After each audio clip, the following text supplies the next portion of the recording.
I mean, the iconic spin, that was definitely like a pinch me moment, getting to do that. And I discovered that those chairs get higher and lower the more that you spin. So I was kind of like, as I was going around, I was like, wait, what's going on here? I was like, oh. I'm in.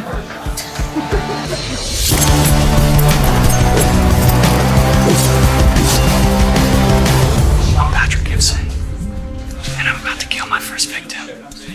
Let's go. Getting to explore Dexter's first kill and recreate that iconic kill room was pretty incredible. There's nothing more surreal than stepping into a set that you've seen on TV before. It's such a bizarre thing. And playing someone that you've seen, it's like wild. I loved the kill of Nurse Mary because normally we don't really see that much of Dexter putting things up, because who wants to watch somebody just putting up plastic, right? You could watch that on the Discovery Channel or something, I don't know.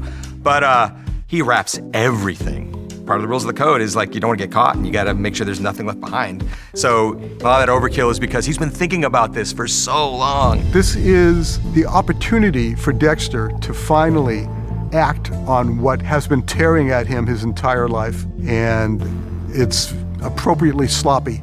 When Nurse Mary comes home, it's a physical fight. We had a fight in that we had some more time to choreograph, which was really fun. Action! Shauna Duggins, our stunt coordinator, is just like unbelievable, and really like you get into it when she's involved.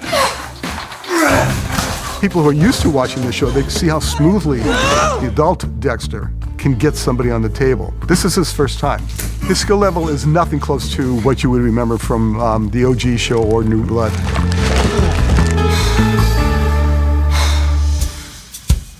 In fact, he even says, hey, I was new at this. Hey, I was new at this.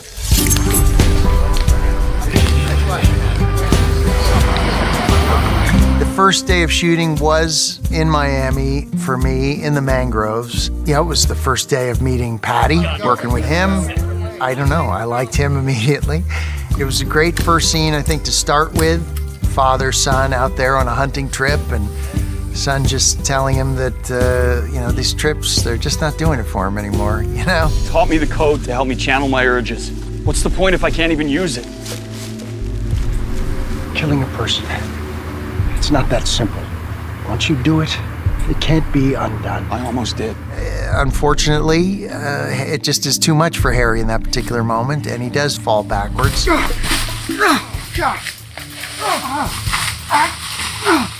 We did have the stunt guys come out and try and teach us different ways to lift me, put me over his shoulder. The ways that they were telling us to do it were very stunty, you know, like a fireman lift, and it was just too much. You know, it was taking 20 minutes for him to do it. I would have been dead by then. So we just decided to do it very quickly, and I would kind of help him and jump up there.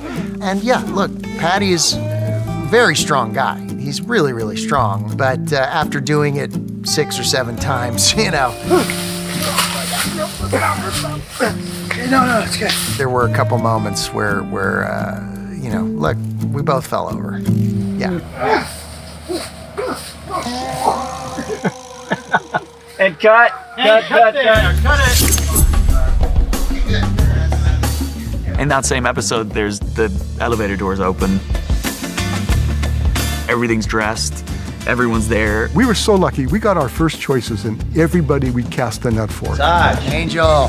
Batista, James Martinez, who looks just like David Zayas at that age. When casting came to us and said, you know, Christian Slater could be good, we were just like, yeah, absolutely. I mean, that's someone that could step into James Remar's shoes. And it's also super amazing to watch Christian and Dempsey together. They're both icons, right? Christian Slater is the coolest guy. I think he was one of the first people I met.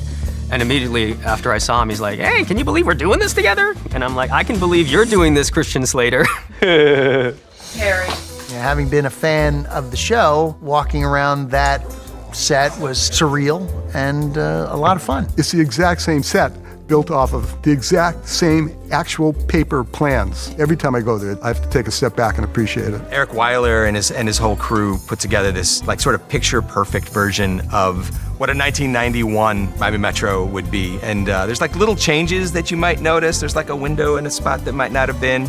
The color is a little different. The stuff on the desk is definitely different. Literally felt like I'm in some sort of like wacky amusement park. All the 90s props, all the computers. To me, it's really like bizarre that I can't believe people actually work this way. Being a fan of Dexter, to be in these iconic scenes right off the bat is very trippy, you know? Take a seat.